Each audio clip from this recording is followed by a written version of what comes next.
Okay, Bismillahirrahmanirrahim. Assalamu alaikum, students. Walaikum salam. Okay, thank you very much.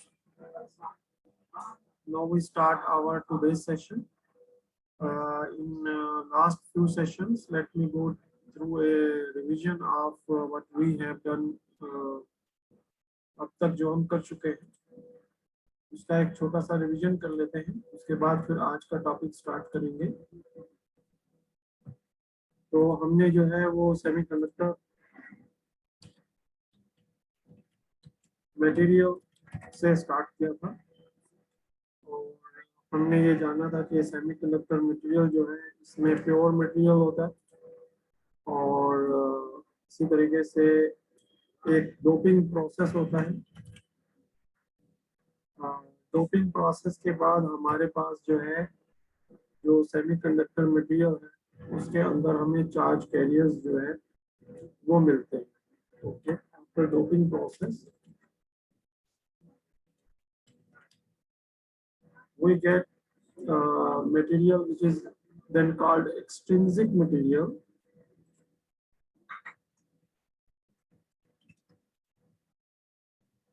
So this extrinsic material come in two varieties. One is called N type and another is called P type.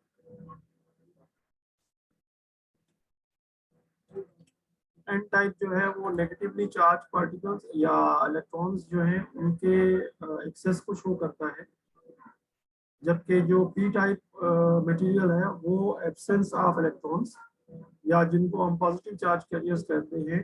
और इस subject की जो terminology है वो उसको holes कहती है।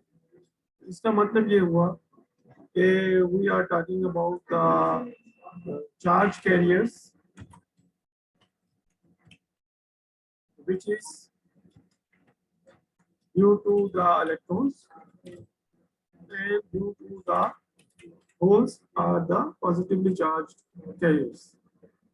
इसके बाद हमने ये जाना कि when we combine these two materials then we get a PN junction, and this PN junction is also called a semiconductor diode,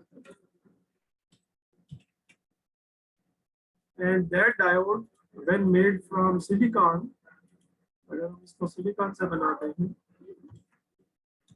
then the voltage drop across this diode is 0.7 volts.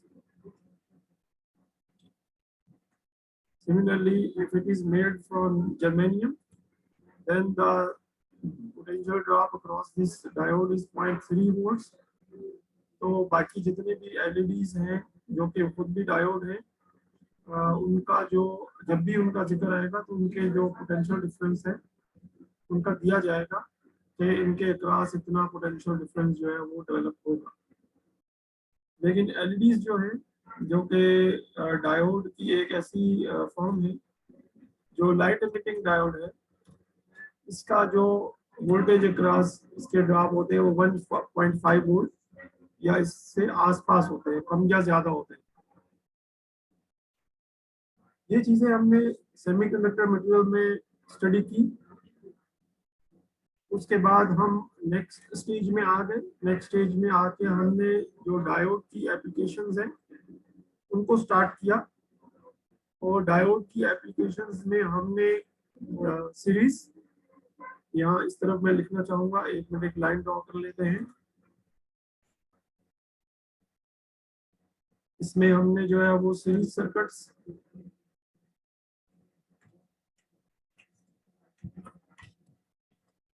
और इसी तरीके से parallel circuits और इसी तरीके से series and parallel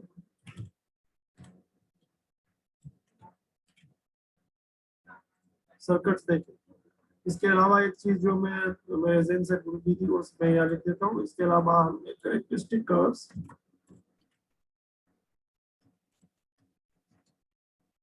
जिसको के वोल्टेज और करंट ग्राफ भी कहते हैं, voltage and current, VI curve भी कहते हैं, वो भी हमने जानी कि किस तरीके से। इसके अलावा भी हमने कुछ चीजें और भी, जैसे सेमीकंडक्टर डायोड के मॉडल्स हैं, आइडियल और जो है वो सिंप्लीफाइड और पीस वाइज लीनियर और शॉकली इक्वेशन, उसको भी हमने गो थ्रू किया है। तो ये कुछ चीजें हम कर चुके हैं जो कि वीडियोस की सूरत में आपका जो चैनल हमने शेयर कर दिया है आपसे, आज फिर उसका लिंक शेयर कर देंगे ताकि आप जो वीडियोस हैं वो एक दफा देख लें। इस छोटे से रिकैप के बाद मैं पूछना चाहूंगा कि if students have any question.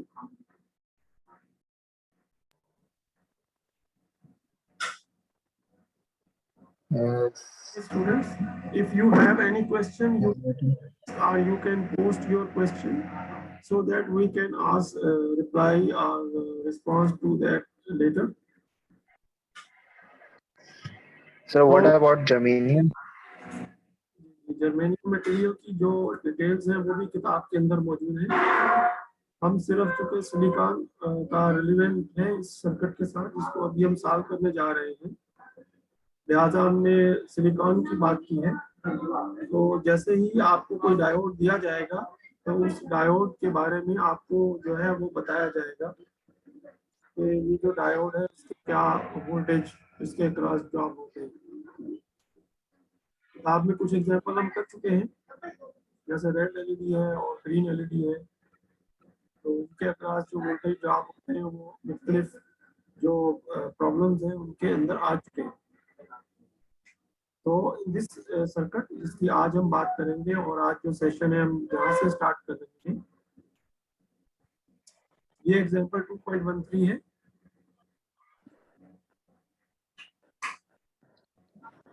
इसमें इस सर्किट के अंदर जो हमें मालूम करना है, अगर आप देखें तो I1 करंट मालूम करना है, तरीके से ID2 करंट मालूम करना है और I2 करंट मालूम करना है। तो इसी तरीके से जो गिवन क्वांटिटीज हैं अगर आप देखें तो आपके पास एक बैटरी सोर्स गिवन है, इसके रेजिस्टेंस की वैल्यूज गिवन है, और चूंकि ये एक सिलिकॉन डायोड है तो इसके अक्रॉस 0.7 वोल्ट्स जो है वो ड्रॉप होंगे। अगर आप इस डायोड से स्टार्ट करते हैं, ये पोलैरिटीज इस तरीके से लगाई गई है कि पॉजिटिव की तरफ और ग्राउंड नेगेटिव की तरफ। जो ड्रॉप हो रहा है वो 0.7 वोल्ट्स है। अगर मैं इसको यहाँ लिख दूं प्लस माइनस,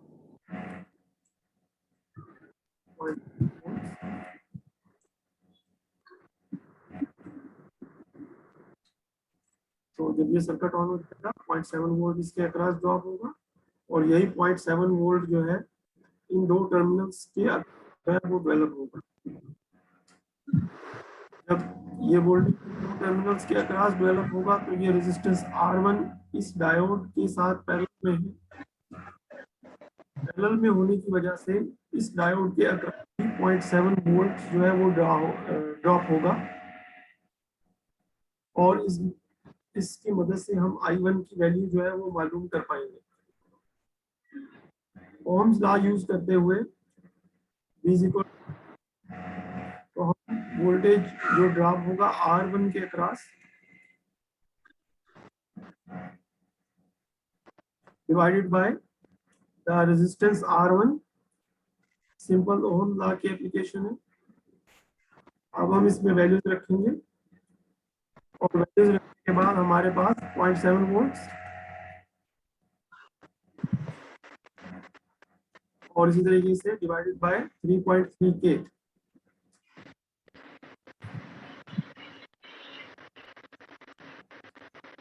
रेजिस्टेंस के यूनिट्स ओहम्स में होते हैं।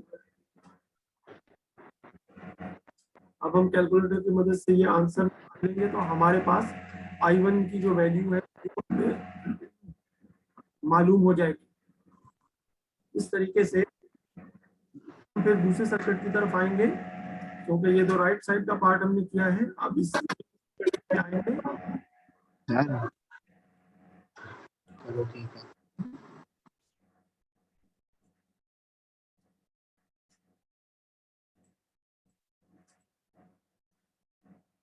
okay, So we use the calculator.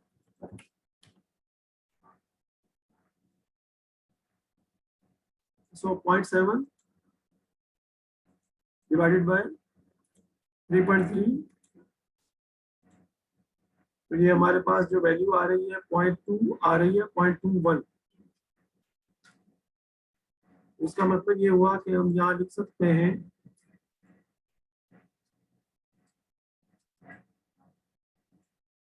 0.21, और हमें पता है कि k जो है ये 10 की पावर 3 होता है, जब ये ऊपर चला जाएगा तो 10 की पावर -3 बनेगा। तो इसके साथ हम मिली एम्पेयर्स लिखेंगे। इस तरीके से ये कैलकुलेशन होगी।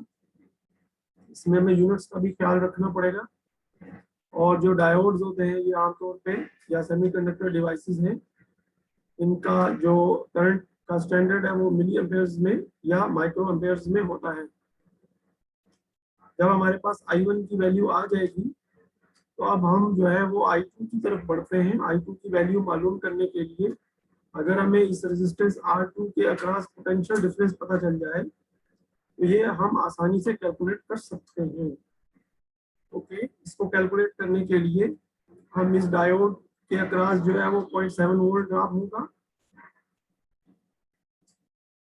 इसी तरीके से इस डायोड के अक्रॉस 0.7 वोल्ट ड्रॉप होगा, जो हम पहले डिस्कस कर चुके हैं। तो ये मिलके 1.4 वोल्ट बन जाएगा, और ये इस 20 वोल्ट के अंदर से होगा, और जो रिमेनिंग वोल्टेज है वो इस रेजिस्टेंस R2 के अक्रॉस ड्रॉप होगा। इसको मैं दोबारा से रिपीट करूंगा कि हम इसको यूं लिख सकते हैं कि जो वोल्टेज अप्लाइड वोल्टेज है इसका ड्रॉप अक्रॉस VD1 होगा,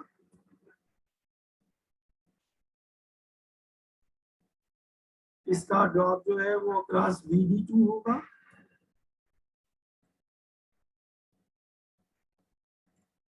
और इसका जो ड्रॉप है वो अक्रॉस VR2 रेजिस्टर होगा।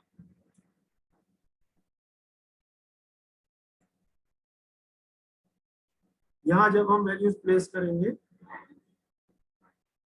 20 वोल्ट्स और यहाँ पे 0.7 वोल्ट्स, तो ये एक सिलिकॉन डायोड है। इसी तरीके से आगे भी 0.7 वोल्ट्स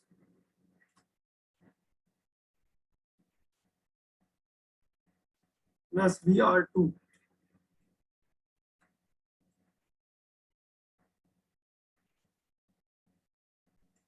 ओके, यहाँ से 0.7 और 0.7 को हम दूसरी तरफ ले जाएंगे, जो 1.4 बन के इस 20 वोल्ट से सब्ट्रैक्ट हो जाएगा, तो हमारे पास VR2 की वैल्यू आ जाएगी।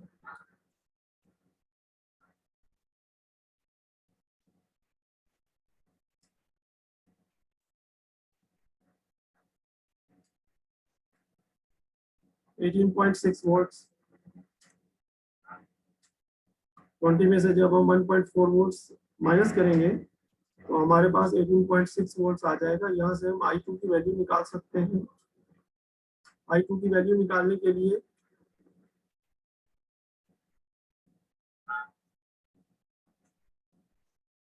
हम जिस तरीके से I1 का फार्मूला यूज किया था इसी तरीके से I2 का फार्मूला यूज करेंगे, और इसमें जो है वो VR2 यानी ये 18.6 वोल्ट्स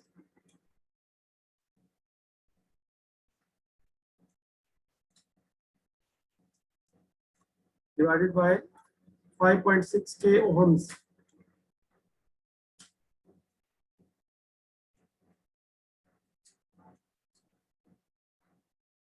अब हम कैलकुलेटर से ये वैल्यू जो है ये मालूम कर लेंगे। 18.6 डिवाइडेड बाय 5.6 और 3.32, ये हमारे पास आंसर आ रहा है। तो हम यहाँ लिख देंगे 3.32। बेटा आपका कोई सवाल है तो आप पूछ सकते हैं।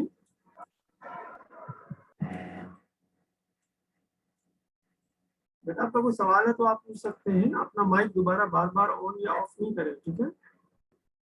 नहीं सर, वो कोई सवाल नहीं है। Okay, thank you. आप म्यूट कर लीजिए, अपना माइक म्यूट रखिए। जैसे ही कोई सवाल हो तो अनम्यूट करके सवाल पूछ लीजिए। उसके बाद आप दोबारा अनम्यूट कर दीजिए, म्यूट कर दीजिए, ताकि डिस्टर्बेंस मिनिमम हो। ओके, अब हमारे पास I2 की वैल्यू भी आ चुकी है। अब इसके बाद हमने यहाँ ID2 मालूम करना है। अगर आप यहाँ, जी बेटा आपका कोई सवाल है, एक मिनट चैट में देख लेते हैं। ओके, थैंक यू जयन, आपका शुक्रिया, आपने कंफर्म कर दिया। Okay, so by using current entering is equal to current leaving from the node, यानी किरचॉफ करंट लॉ की मदद से हम यहाँ से निकाल सकते हैं, क्योंकि यहाँ करंट एंटर हो रही है, यहाँ भी करंट एंटर हो रही है, और यहाँ से करंट जो है वो लीव हो रही है। तो जब हम ये करंट लॉ लगाएंगे यहाँ पे, यहाँ I1 करंट है, यहाँ ID2 करंट है, और यहाँ I2 करंट है। तो हम यहाँ फार्मूला लिख सकते हैं कि I2 current is equal to sum of I1 plus ID2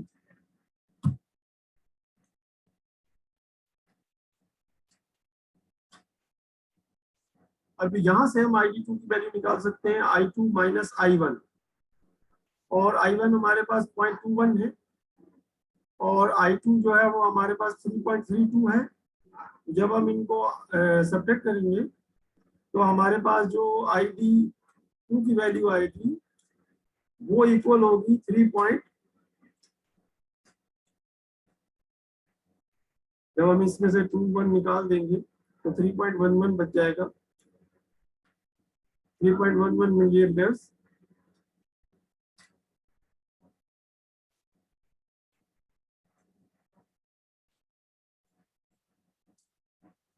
तो इस तरीके से ये हमारा क्वेश्चन जो है ये कंप्लीट होगा। आप देखिएगा बहुत आसानी से हमने सिलिकॉन डायोड को 0.7 वोल्ट के साथ रिप्लेस कर दिया, और 0.7 वोल्ट के साथ रिप्लेस करके हमने जो रिक्वायर्ड क्वांटिटीज है वो इसमें से मालूम कर ली है।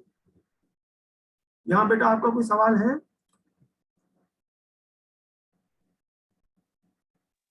सर ये फ्लो ऑफ करंट समझ नहीं आया किस तरीके से। Same question sir. करंट को समझ लेते हैं, एक मिनट। करंट को यहाँ समझ ले, वो थोड़ा सा जगह कम थी ना, इसलिए करंट थोड़ा सा।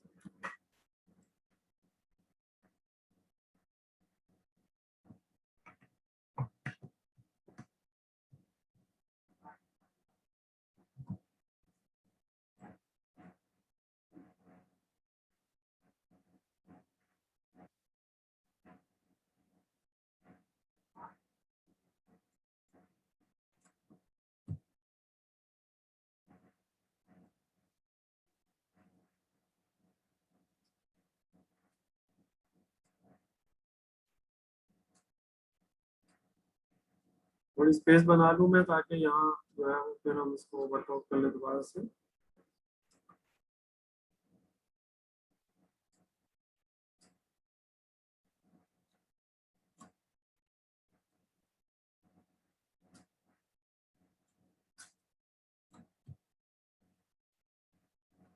ओके स्टूडेंट्स, अब मैं स्टार्ट करता हूँ। ये देखें, इस नोट के ऊपर फोकस कीजिए कि इस नोट के ऊपर जब हम किरचॉफ करंट लॉ लगाएंगे तो यहाँ ये जो I2 करंट है इसका ये पाथ बताया है इन्होंने। इसी तरीके से जो ID2 करंट है इसका ये पाथ है। आमतौर पे हम प्लस से करंट जो है उसका फ्लो स्टार्ट करते हैं। इस तरीके से I1 का पाथ ये है। अब अगर आप देखें तो इस नोड को हम यहाँ पे ड्रॉ करते हैं। इस नोड में जो करंट एंटर हो रही है वो I1 है, क्योंकि इसमें एंटर हो रही है। इसी तरीके से जो करंट ऊपर से एंटर हो रही है वो ID2 है,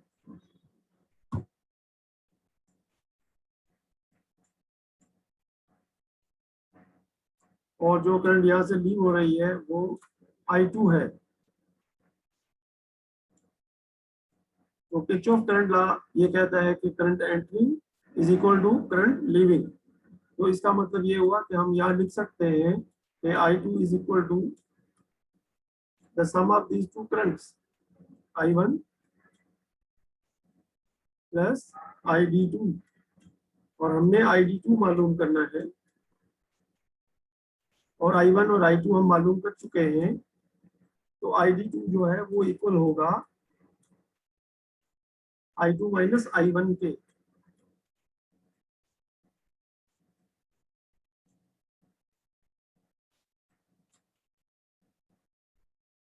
आप दूसरा फार्मूला भी यूज कर सकते हैं जो कि ये कहता है कि sum of all currents entering and leaving a node is equal to 0। ये जनरल फार्मूला है किरचॉफ करंट लॉ का, लेकिन इसको एक और डिफाइन कर सकते हैं कि current entering into the node is equal to current leaving from the node. इसको इस तरीके से भी लिख सकते हैं, इस फार्मूले को जो ऊपर लिखा हुआ है। बहरहाल बहुत आसान है कि दो पानी के पाइप जो है वो आपस में मिले हुए हैं, यहाँ से दोनों तरफ से पानी आ रहा है, और जो इस तरफ से पानी जो इस तरफ बह रहा है, ये दोनों का आपस में सम है। तो इसको हम चार्ज कहते हैं। इलेक्ट्रॉन्स जब फ्लो करते हैं या जो पॉजिटिव चार्ज है वो फ्लो करता है, और उसको हम एनालॉजी ले लेते हैं वाटर की, और इस तरीके से हम इसको सॉल्व करते हैं। जी बेटा, ये चीज समझ में आई है?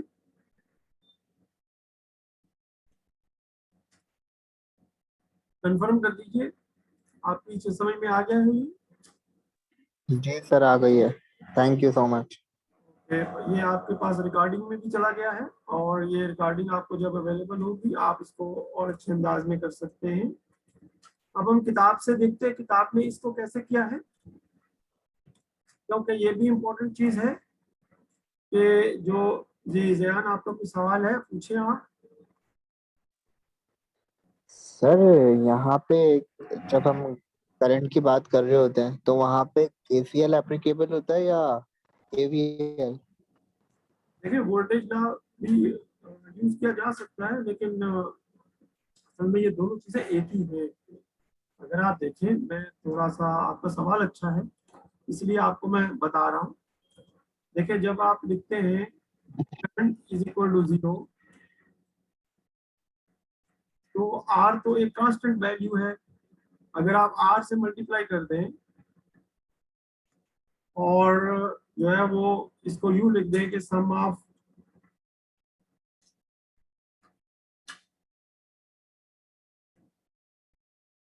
तो इसको आप कन्वर्ट कर सकते हैं वोल्टेज किरचॉफ वोल्टेज लॉ में by multiplying is equal to I R. Current को आई आर से मल्टीप्लाई करके वोल्टेज में करंट कन्वर्ट कर सकते हैं।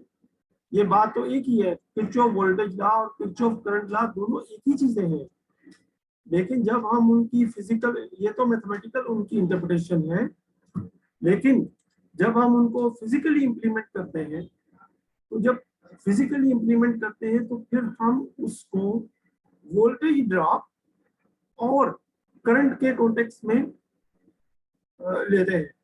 इसमें जब स्पेसिफिकली मैं करंट लॉ की बात कर रहा हूं, तो इसमें करंट का जिक्र होगा, और करंट को आप लिख सकते हैं अगर कोई दो अगर आपके पास कोई दो पॉइंट्स हैं जिनके दरमियान potential difference V1 minus V2 है, और दरमियान में एक रेजिस्टेंस लगा हुआ है, तो आप करंट को ऑलवेज लिख सकते हैं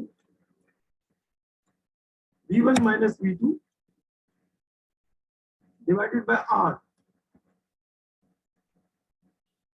ओके, तो जब आप करंट लॉ यूज करेंगे आप उसको वोल्टेज में कन्वर्ट कर सकते हैं, और इसी तरीके से जब आप वोल्टेज यूज करें तो आप वोल्टेज को करंट लॉ में कन्वर्ट कर सकते हैं।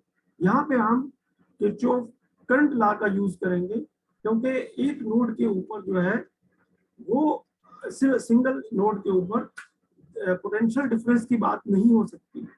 पोटेंशियल डिफरेंस की बात जो है वो दो नोड्स के दरमियान होती है, यानी एक दो नोड्स चाहिए होते हैं। ठीक है, मेरी बात यकीनन समझ में आ गई होगी। अब जो किरचॉफ वोल्टेज लॉ है उसकी एक एग्जांपल भी कर लेते हैं, क्योंकि जो किताब ने ये एग्जांपल सॉल्व किए हैं इसमें दोनों यूज किए हैं, वोल्टेज लॉ भी यूज किया है और करंट लॉ भी यूज किया है। तो मैं आपको बता देता हूँ कि कैसे किस जगह पे है ये, पहले इसको समझ लीजिए।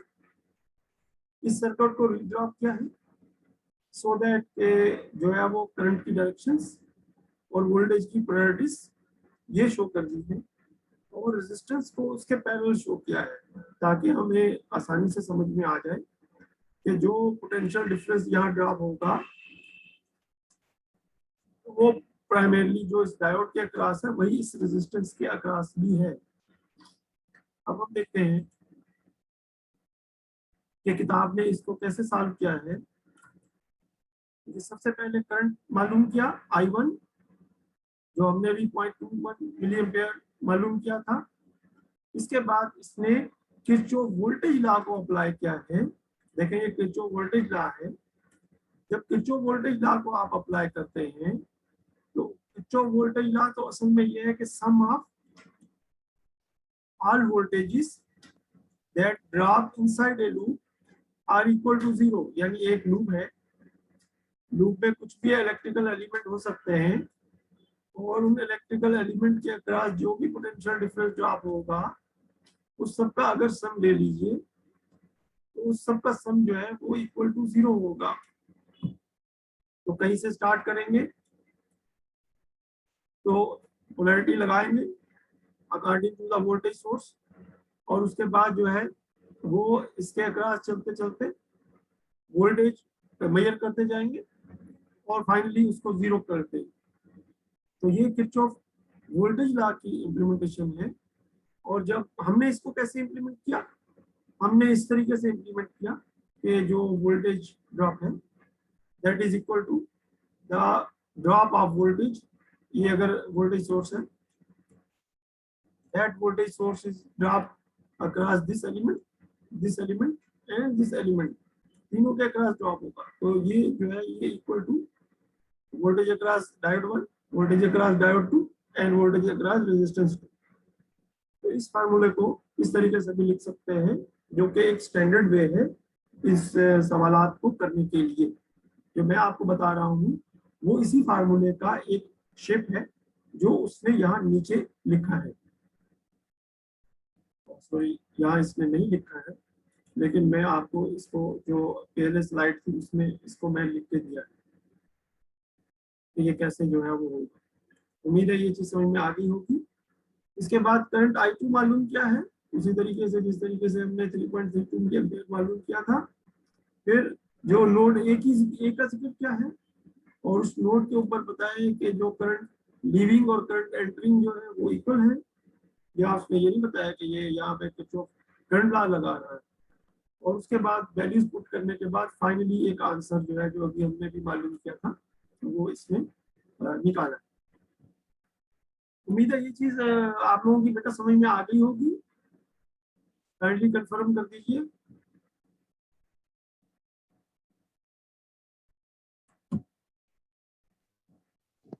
जी सर, समझ आ गया।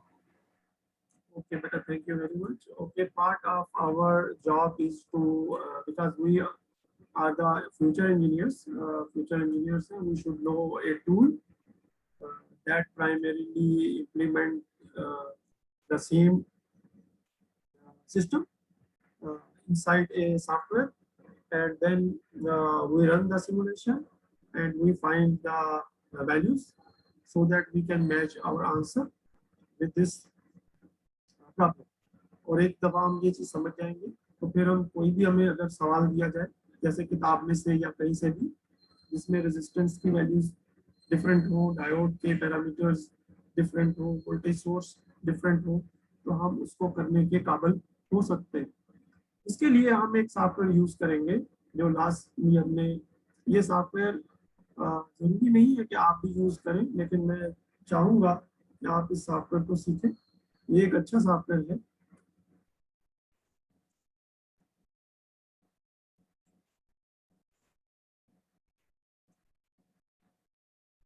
ये सॉफ्टवेयर LT स्पाइस के नाम से है और इसका जिक्र इससे पहले वाले जो वीडियो है उसके अंदर भी मौजूद है। इसके अंदर चूंकि हमें ये सर्किट बनाना है जो अभी हम देख रहे थे, ये वाला सर्किट हमने बनाना है, तो हमें अब इस सर्किट को बनाएंगे। यहाँ पे इस सर्किट को बनाने के लिए हमें यहाँ एक नई शीट बनानी पड़ेगी। जब हम यहाँ क्लिक करेंगे तो नया स्कीमेटिक डायग्राम हम बना सकेंगे। इसके बाद हमें ग्राउंड चाहिए, हम यहाँ से ग्राउंड पिक कर लेते हैं। क्लिक करेंगे तो ग्राउंड पिक हो जाएगी, जहाँ क्लिक करेंगे वहाँ ये ग्राउंड जो है वो प्लेस हो जाएगी। फिर हम एस्केप दबाएंगे तो इस तरीके से अब हमारे पास ग्राउंड जो है वो प्लेस हो गई है। और इसके बाद हमें बैटरी सोर्स लेना है, उसके लिए हम कंपोनेंट्स की लिस्ट में जाएंगे। और कंपोनेंट की लिस्ट जो है, एक मिनट में आपको बता दूंगी कंपोनेंट की लिस्ट कहाँ से है। यहाँ एक छोटा सा बटन है, इसको जब हम दबाएंगे प्रेस करेंगे कंपोनेंट्स की लिस्ट आ जाएगी। इस पे हम बैटरी लिखेंगे, बैटरी हाईलाइटेड हो जाएगी, उसकी शेप नजर आ जाएगी। ओके करेंगे, इसको उठा के हम यहाँ पे एज ए सोर्स जो है वो रख लेंगे और एस्केप दबा देंगे। इसके बाद हम इसकी वायरिंग भी करनी है। वायरिंग के लिए हम ये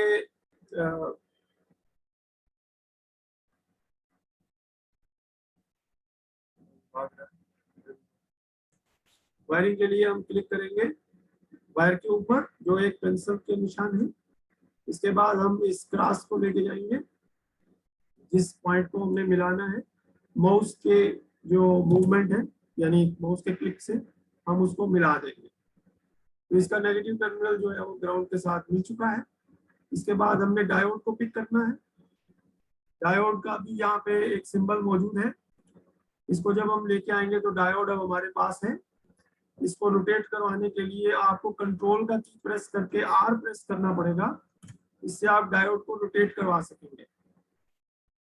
मैं डायोड को यहाँ प्लेस कर देता हूँ, एक और डायोड मुझे प्लेस करना है, तो इस डायोड को भी मैं थोड़ा सा रोटेट करके इस जगह पे प्लेस कर देता हूँ।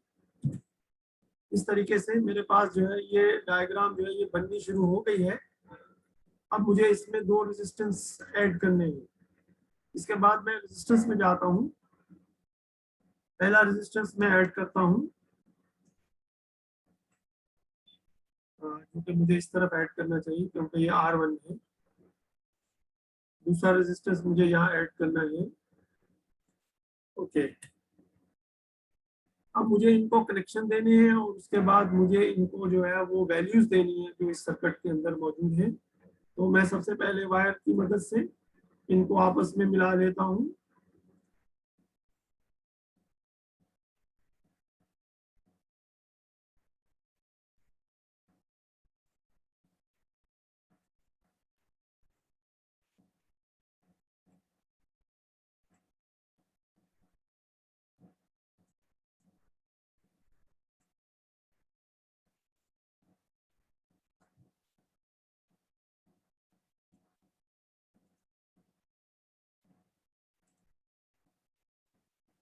ओके, सर्किट मेरा अल्हम्दुलिल्लाह कंप्लीट हो गया है।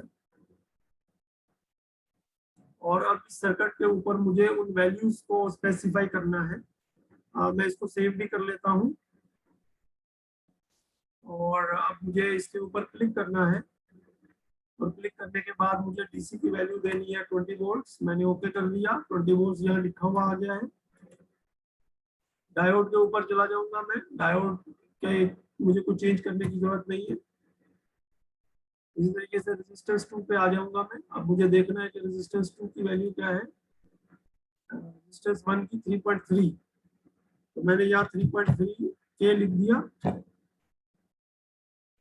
यहाँ 3.3 के हो गया।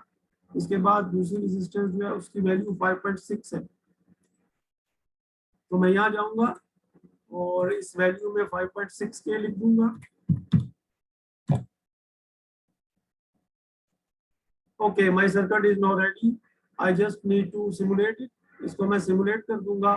सिमुलेट में मुझे बताना पड़ेगा कि कितनी सेकंड के लिए, मैं इसको 1 सेकंड के लिए सिमुलेट कर रहा हूँ। अब ये सर्किट की सिमुलेशन कंप्लीट हो चुकी है।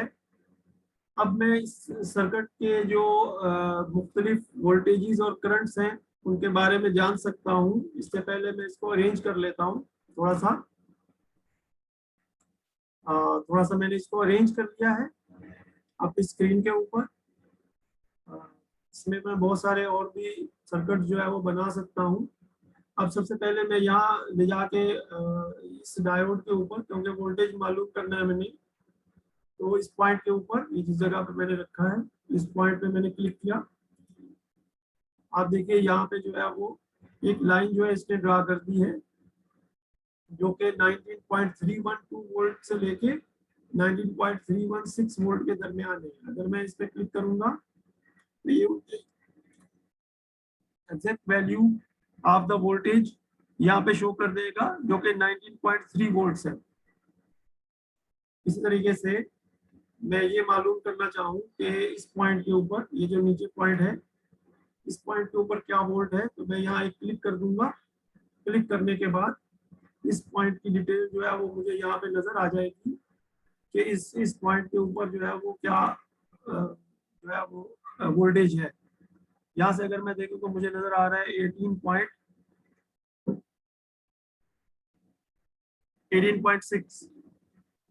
सर ये आया था पहले भी। यहाँ इस जगह पे मौजूद है। जी बेटा बोले। सर जब हमने थ्रू फार्मूला सॉल्व किया था उसके अंदर भी 18.6 आया था।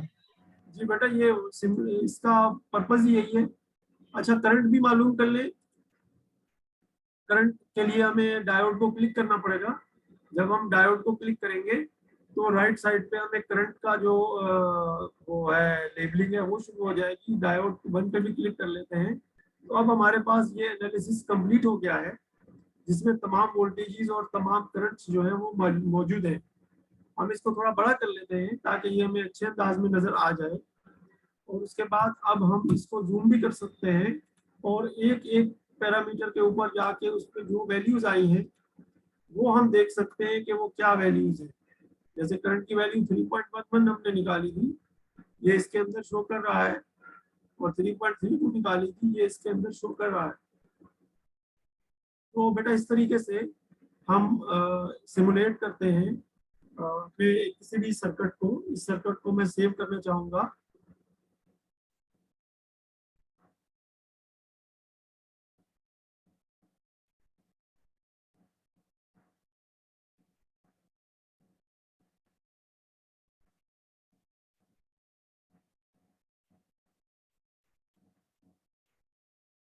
ओके, इसमें सेव एज का ऑप्शन तो नहीं आ रहा है। ये बहुत ही सिंप्लीफाइड सॉफ्टवेयर है, लेकिन ये बहुत पावरफुल है। एनी हो, इसमें सिंप्लीफिकेशन का ऑप्शन तो नहीं आ रहा, लेकिन I can go and I can just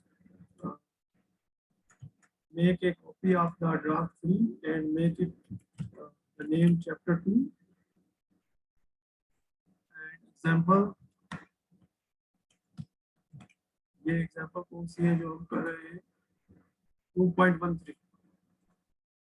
तो एग्जाम्पल 2.13 इस तरीके से मैंने इसको अपने पास सेव भी कर लिया है, ताकि फ्यूचर में मैं इस सर्किट को यूज कर सकूं। अब आपके लिए बड़ा आसान हो गया है कि अगर मैं किसी भी जगह पे रेजिस्टेंस की वैल्यूज को चेंज करूंगा और या वोल्टेज को चेंज करूंगा और एक नया सिमुलेशन रन कर सकता हूँ। बेटा ये सेशन कंप्लीट हो जाएगा तो दूसरा सेशन 10 मिनट के बाद स्टार्ट होगा, 10-15 मिनट के बाद। आज हमारे 2 सेशन होंगे। ठीक है बेटा, तकरीबन 10-15 मिनट के बाद अब हमारी मुलाकात होगी। Okay sir, thank you sir. अस्सलाम वालेकुम। वालेकुम सलाम।